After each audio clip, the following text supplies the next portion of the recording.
Isso, né? Graças a Deus. Eu gostaria que você abrisse a sua Bíblia em Lucas.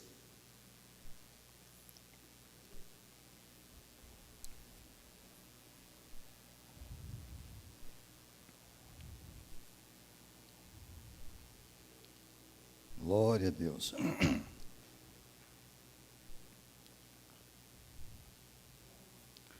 A gente entende pela palavra que não é fácil servir o Senhor Jesus.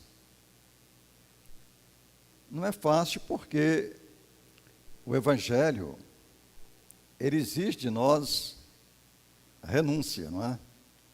É preciso colocar Deus em primeiro plano.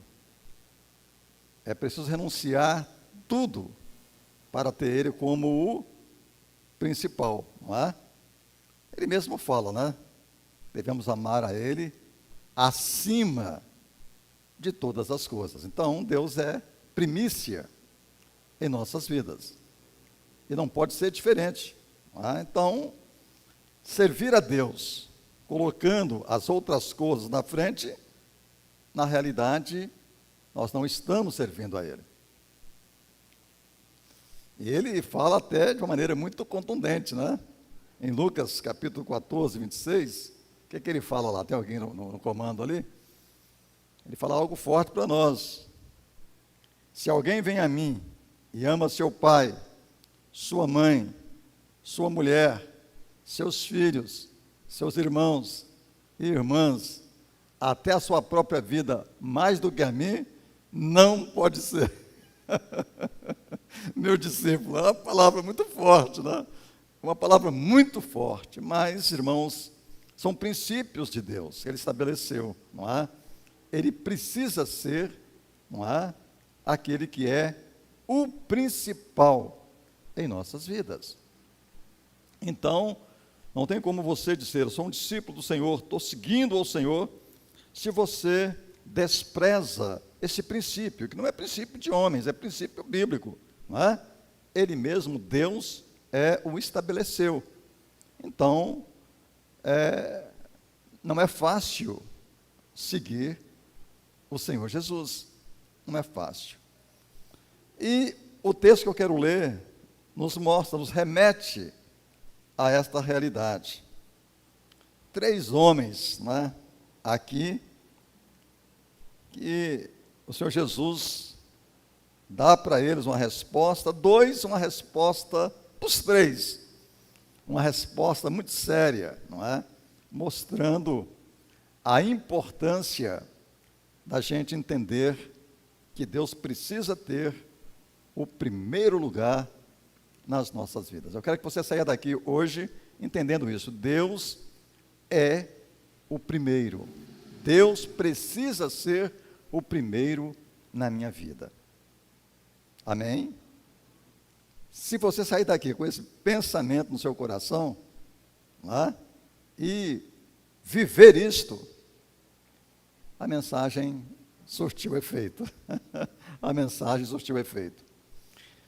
Leia comigo Lucas, capítulo 9, versículo 57.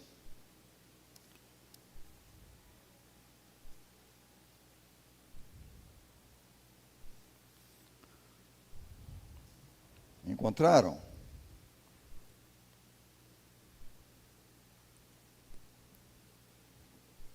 Sim.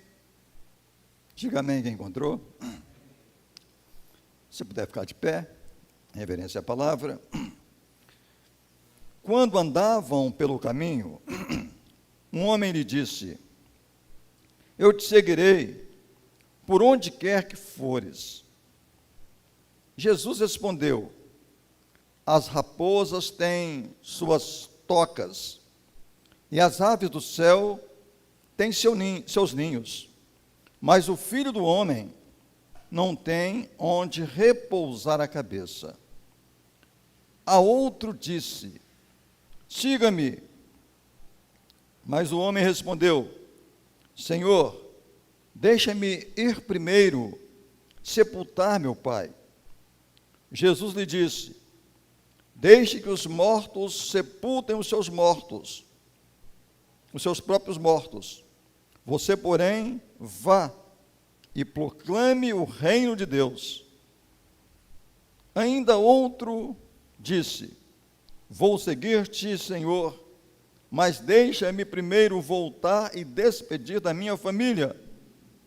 Jesus respondeu: ninguém que põe a mão no arado e olha para trás é apto para o reino de Deus.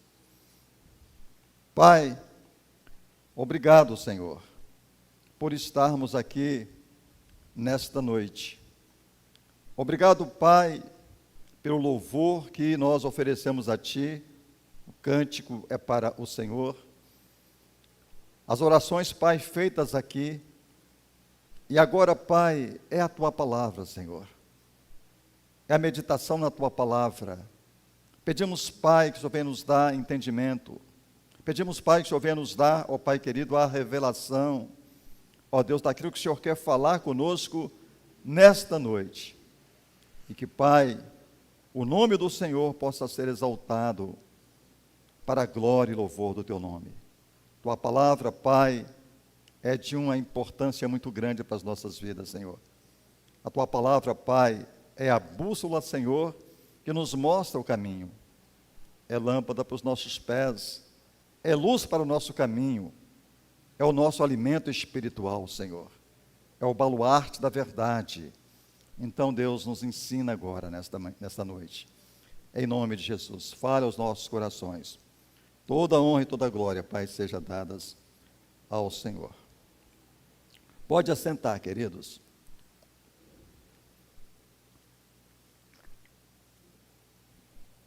Então, Jesus estava andando com os seus discípulos, e um homem lhe disse: eu te seguirei por onde quer que fores. Que palavra, hein? Eu te seguirei, Jesus, por onde o Senhor for, eu vou te seguir. Se é um pastor que ouve isso de algum irmão, alguma ovelha, ele fala: uau! É esse que eu estou precisando, né? É desse aí, está comigo aonde quer que eu for. Mas Jesus, ele não se entusiasmava com a fala dos homens. Jesus, ele tinha o discernimento, ele conseguia enxergar o que estava no coração das pessoas. Ele era muito cheio de Deus. Ele era o próprio Deus, mas não usou a sua divindade para exercer o seu ministério. A revelação que ele recebia era pelo Espírito Santo, como eu e você podemos receber também. Conseguir detectar o que está no coração de uma pessoa. Um homem cheio do Espírito Santo é uma grande verdade, isso acontece. Então, Jesus, ele sabia que esse homem falou essa palavra da boca para fora. Não tinha uma verdade contundente naquele coração.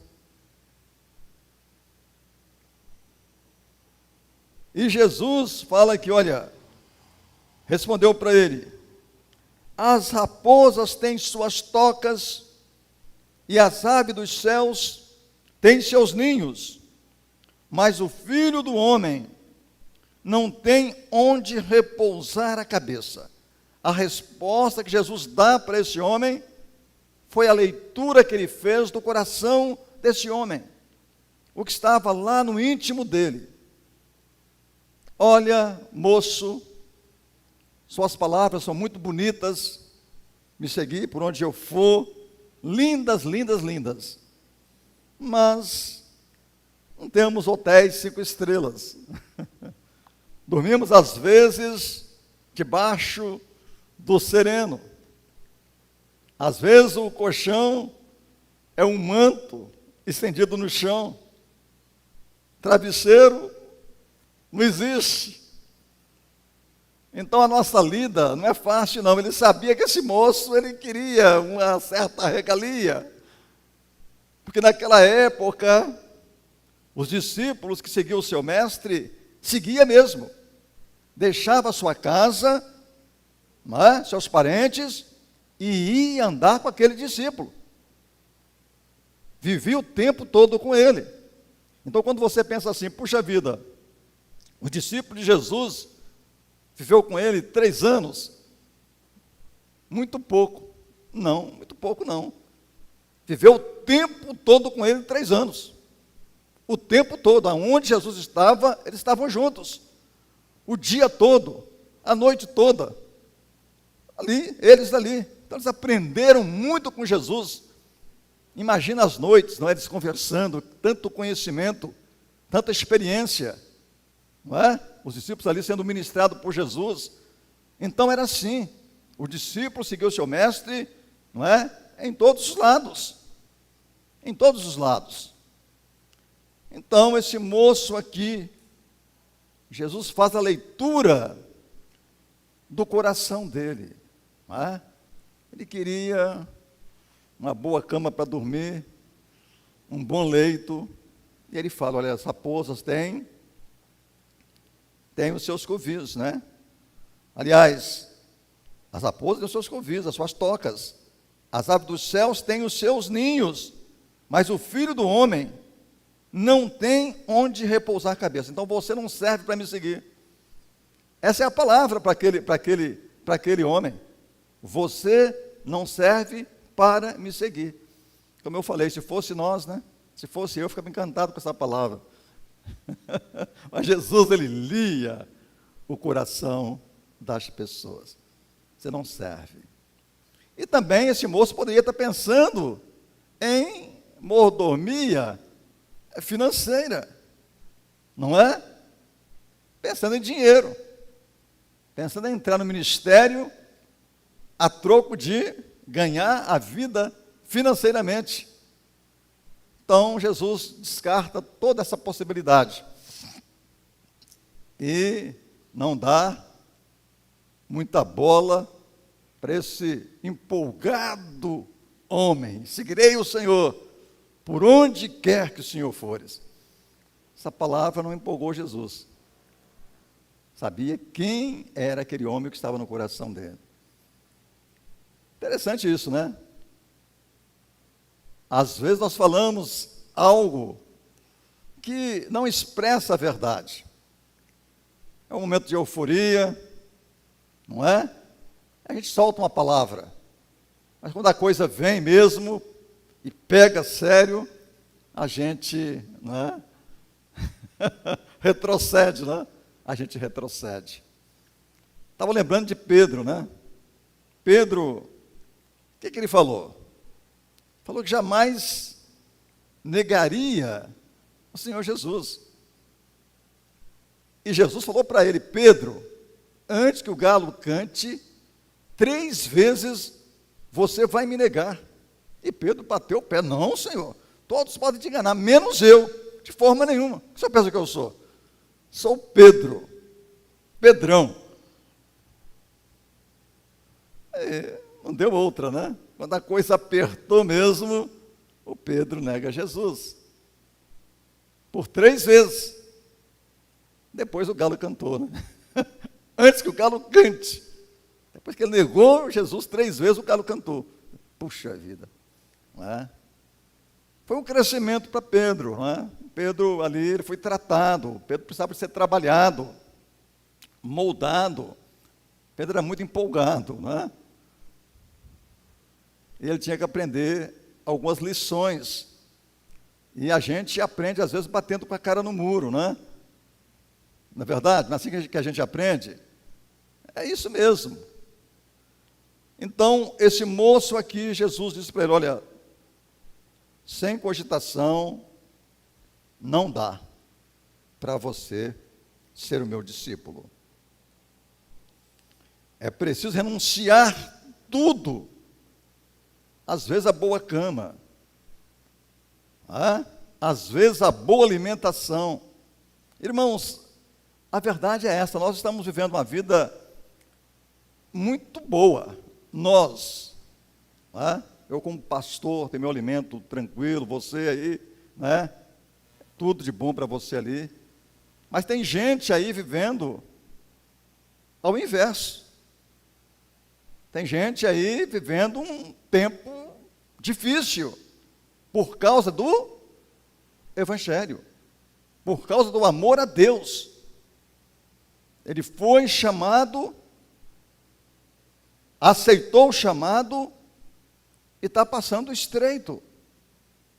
Deus tem cuidado dele, mas às vezes não come o que quer, às vezes não dorme numa cama confortável, às vezes é assim. Não é verdade? Às vezes é assim, tem muita gente vivendo isto. Essa é a grande realidade.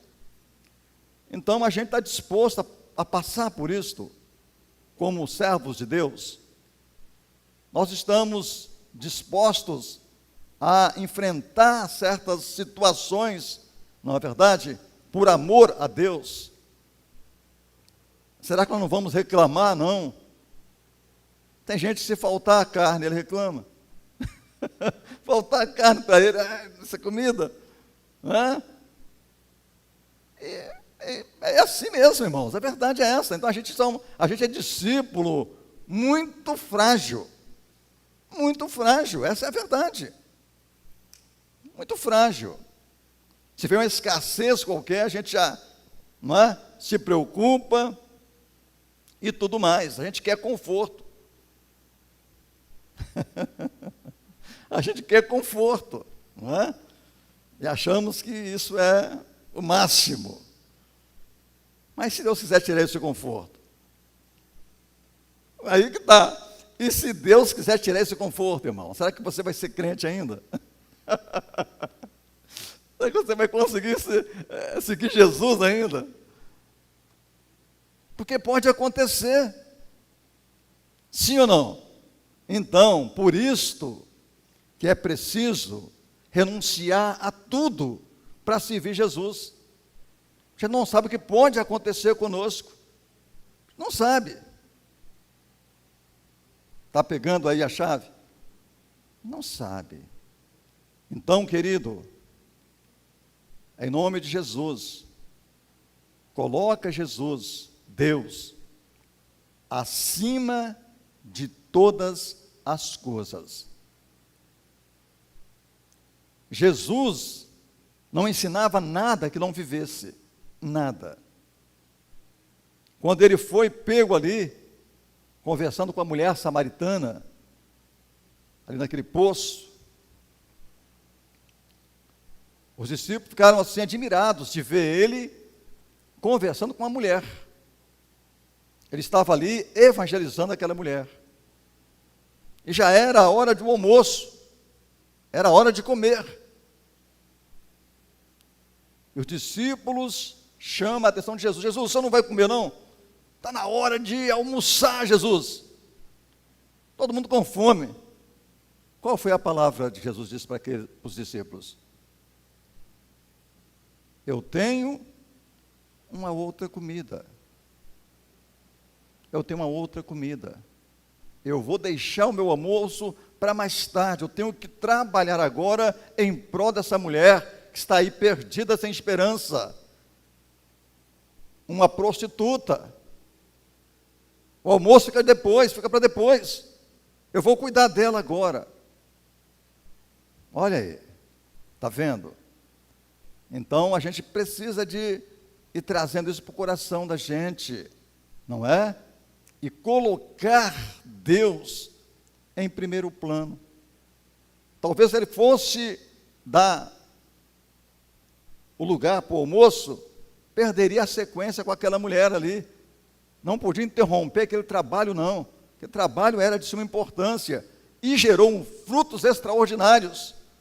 Não é? Aquele pessoal ali foi convertido através do testemunho daquela mulher e depois através da pregação de Jesus, que ficou 2 dias ou 3 com eles, parece. Um tempo assim, ficou lá, falando do amor de Deus, e o resultado foi brilhante.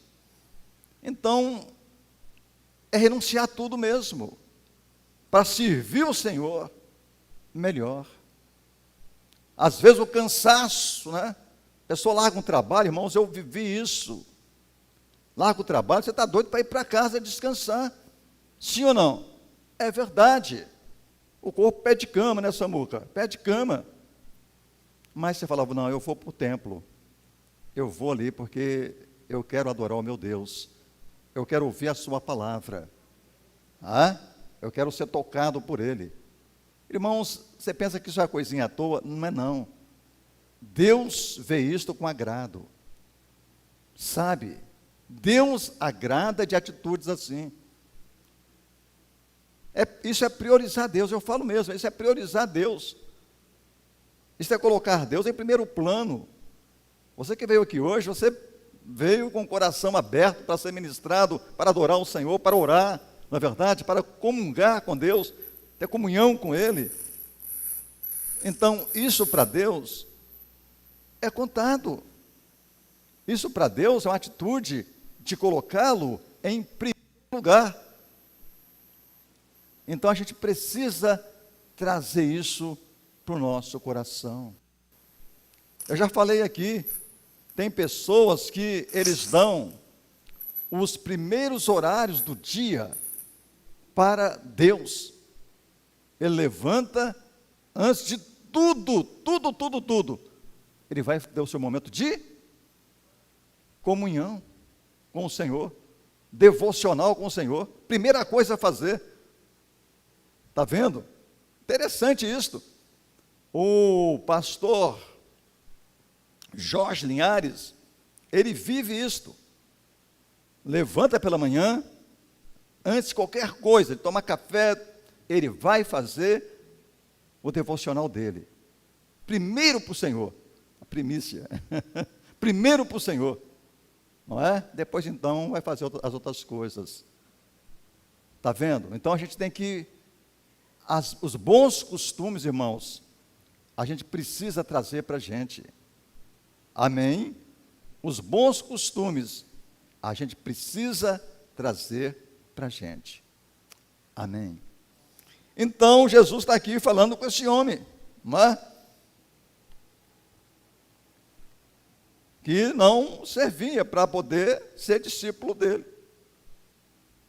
Falou que o seguia por onde quer que ele fosse, mas o coração estava inclinado para outros lados. Não tinha inteireza de coração. Não tinha. A primeira oportunidade que tivesse, ele iria pular do barco. Pular do barco. Chegou para lá, não tem cama boa. Não tem hotel com 5 estrelas. Não tem cacau? Estou fora. Estou fora. Não quero isso não. Não é verdade? Jesus conheceu o coração daquele homem. Agora, vem um outro, não é? Vem um outro homem. Olha aqui o que diz a palavra do Senhor. A outro Jesus disse, siga-me. Olha para você ver. É uma coisa para você observar aqui. O outro se ofereceu. E o coração dele não era sincero. Que a fala de Jesus foi séria para ele. Agora, a esse aqui, ele chama.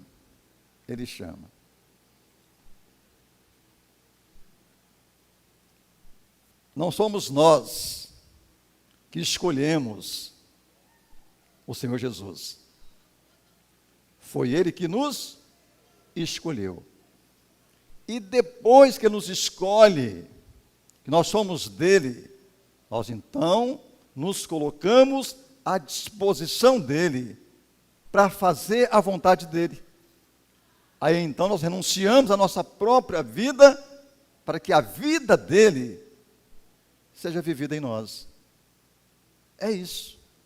Quando você vê alguém se oferecendo demais, eu não aguento. Gente que me pede para pregar. Quero pregar. Para que isso, gente? Eu quero pregar. Não é estranho? Nunca pedi para pregar. Deus vai abrir as portas, se quiser que eu pregue, Ele vai abrir as portas para mim. Ele que abre as portas. E eu vou na vibe dele. Ele abriu as portas, eu estou entrando. E tem que ser ele mesmo, porque às vezes você vai para uma situação que não é legal. Eu entrei numa fria uma vez. Fui ajudar um pastor aí, que não era para mim ir. Eu não fui por vaidade, irmãos, diante de Deus. Não fui. A minha intenção era ajudar. Perdi um tempo lascado. E só me deu dor de cabeça. Só me deu dor de cabeça, irmãos. A gente vai vivendo e vai aprendendo. Essa é a grande verdade. A gente vai vivendo e vai aprendendo. Então, é Jesus que nos escolhe. Amém? É Ele que nos escolheu. Ninguém aqui escolheu Jesus. Alguém pregou para você. Jesus colocou a vontade no seu coração. E você, então, agora eu vou aceitá-lo, eu quero. Mas ele te escolheu, ele tocou em você. Escolheu você.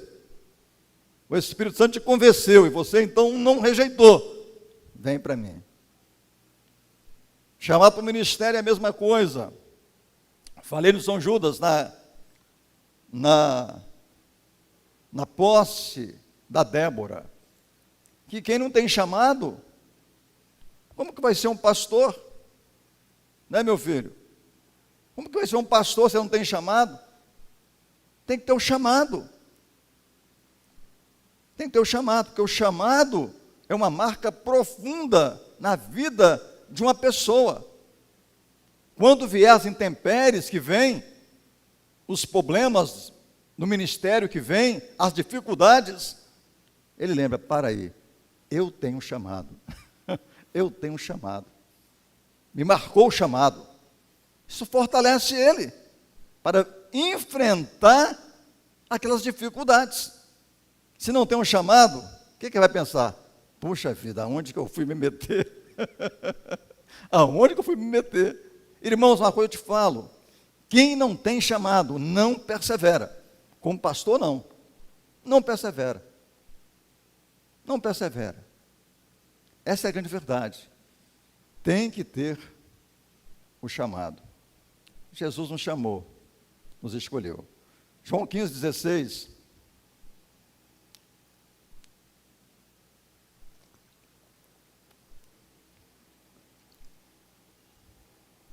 Vocês não me escolheram, mas eu os escolhi para irem e darem fruto, fruto que permaneça, a fim de que o Pai conceda a vocês o que pedirem em meu nome. Olha que palavra clara para nós.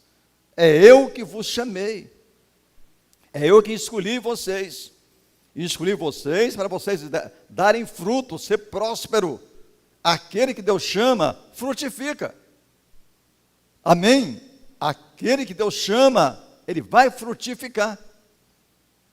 Vai dar certo. Mesmo em meio às tempestades, ele vai florescer. Então, este moço aqui, o primeiro, ele se oferece. Mas o coração não era íntegro. Agora, esse segundo aqui, ele é chamado. Ele viu o outro falar bonito aqui, eu poderia também colar nesse moço aqui também e dizer coisas assim, mas ele não disse nada.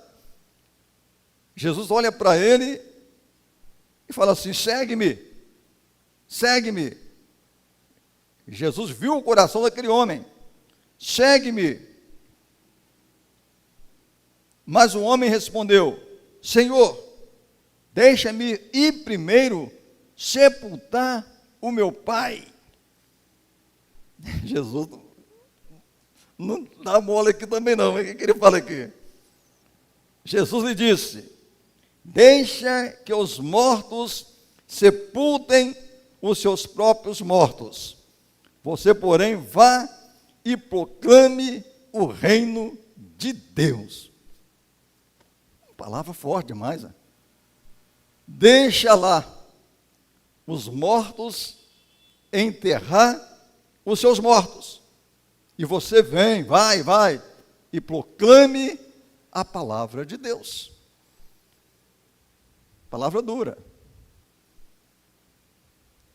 Palavra dura. Jesus não estava aqui ensinando o desprezar este momento. O desprezar a importância de sepultar aquele pai. O que ele está trazendo para o coração desse homem aqui é que ele, Jesus, está acima do seu pai. Há certos estudiosos da palavra que falam que este pai desse moço estava doente, à beira da morte. Então, esse tempo de esperar ele morrer, para depois sepultar, seria um tempo muito grande. Mas a maioria entende que, de fato, o moço tinha morrido. Morreu mesmo. Estava morto. Mas o ensino de Jesus aqui é para mostrar para este moço que ele deva ser a primícia das nossas vidas. No coração de qualquer um cristão, precisa estar este entendimento. Deus está acima de qualquer coisa, até mesmo do meu pai e da minha mãe. Acabamos de ler Lucas, né? Lucas capítulo 14, 26. Vamos repetir novamente? Está lá, para ele poder ter esse entendimento. Lucas 14, 26. Viu lá o garotão? Viu. 14, 26, filhão. 14, 26 de Lucas.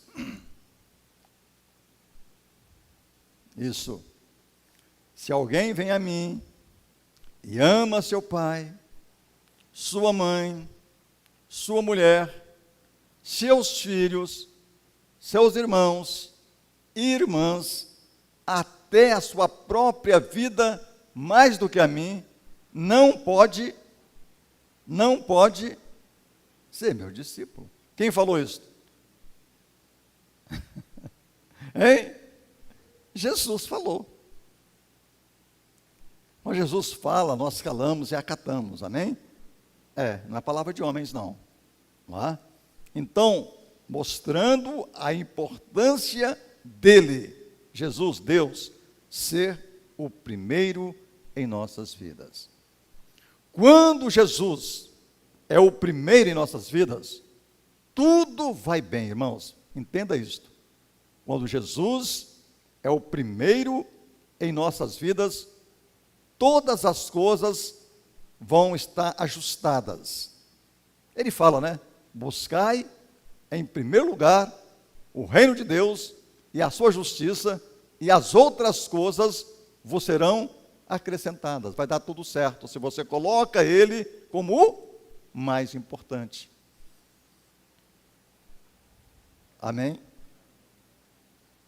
Dá para ser assim? Agora, essa palavra, deixa os seus mortos enterrar, deixa os mortos enterrar os seus mortos. É outra palavra forte também. Porque Jesus, não sei se conhecia aquela família, mas a colocação que ele coloca aqui, que ele faz aqui, é interessante, porque uma pessoa que está viva e é chamada de morta, é porque a conduta dela não era uma conduta legal. Era alguém que resistia à fé, resistia ao Evangelho, e por isso estava morta. A gente vê isso em 1 Timóteo 5 e 6. 1 Timóteo 5, 5 e 6.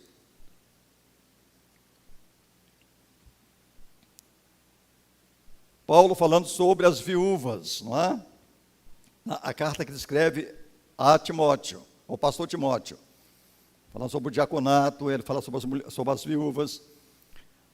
Mas a que vive para os prazeres, 5, filho, põe o 5 primeiro. Isso. A viúva realmente necessitada e desamparada, põe sua esperança em Deus e persiste dia e noite em oração e em súplica. Essa é a verdadeira viúva, tinha uma vida correta. Mas a que vive para os prazeres, ainda que esteja viva, está morta. Está vendo? Então, era uma viúva que vivia uma vida, na verdade, irregular. Uma vida fora do propósito de Deus. Vivendo, estava morta. Tinha vida bios, mas não tinha vida com Deus. Devido à vida fora do propósito do Senhor. Está vendo? Então, Jesus, ele pega pesado aqui, não é? Com essa família. Deixa os mortos enterrar os seus mortos. Porém, você vem e me segue. Pregue o Evangelho. Não é verdade? Agora, ele fala aqui, eu quero deixar uma palavra para você ainda, em 1 Coríntios 9, 16, 17, vamos lá? Paulo falando agora, ainda com a responsabilidade de pregar a palavra.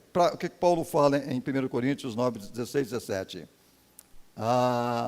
Contudo, quando prego o Evangelho, não posso me orgulhar, pois me é imposta a necessidade de pregar. Olha, me é imposta a necessidade de pregar. Imposta. Eu tenho a obrigação de pregar o Evangelho. É me imposta. É um dever meu. Está vendo?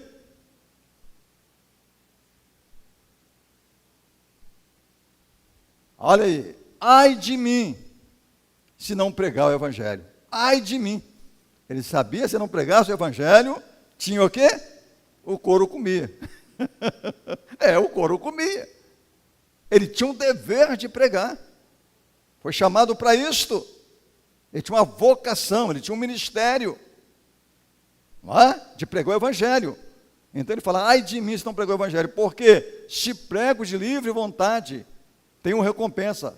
Contudo, como prego por obrigação, e estou simplesmente cumprindo a incumbência a mim confiada. Então, Paulo mostra para nós aqui, de maneira categórica, não é? Que ele tinha um dever, uma exigência de Deus, não é? Uma incumbência de Deus sobre ele, um encargo, é mais do que cargo, encargo de pregar a palavra de Deus, e Paulo sabia disso. Então, esse chamado para esse moço aqui, é isso aqui, olha, eu estou te chamando, você é um escolhido meu, então deixa os mortos enterrar os seus mortos, e você vem e me segue, vai pregar o Evangelho. Eu entendo que esse moço aqui, ele foi, e foi bem sucedido, né? Porque obedeceu às ordens de Jesus, ele se rendeu à vontade de Jesus, ele renunciou à sua própria vontade para fazer a vontade de Jesus. Está vendo? Tem alguém aqui pronto para renunciar à sua própria vontade para fazer a vontade de Jesus? Amém, Paulo, eu também quero, não é? Estou aprendendo isto, não é? Estou aprendendo isto. Então, esse segundo, ele é chamado. O Senhor chama, ele não se ofereceu. Jesus é quem o chamou. Agora, o terceiro, ele se oferece também. O terceiro aqui, são três, né? primeiro se oferece, mas o coração não era sincero. O segundo é chamado pelo Senhor, escolhido, siga-me, não é? Tem que sepultar o pai, mas Jesus chama a atenção dele, deixa os mortos, enterrar os seus mortos, porém você vem e vai pregar a palavra. Por certo ele foi. Agora tem um terceiro aqui, não é? No 61, diz assim, olha, ainda outro homem disse, vou seguir-te, Senhor, mas deixa-me primeiro voltar e despedir da minha família. Deixa primeiro fazer um churrasco de despedida. Fazer uma festa de arromba. E depois, então, eu vou seguir o Senhor. Não tem tempo para festa. Vai lá, pega a malinha, meu filho, e capina. Pega a malinha e, pé na estrada. Não tem tempo a perder. Veja bem, irmãos, esse texto aqui mostra a necessidade do Evangelho. A necessidade de fazer o que tem que ser feito. Sabe? Não tem tempo a perder. Aqui mostra a urgência do Evangelho. Está vendo? Se é uma coisa que tem uma urgência muito grande, é a pregação das boas novas de Cristo. Amém? Isso é urgente. Isso é urgente. Isso precisa ter o primeiro lugar, na verdade, no seio da igreja. Anunciar a palavra. Chamar os pecadores ao arrependimento. Pregar as boas novas.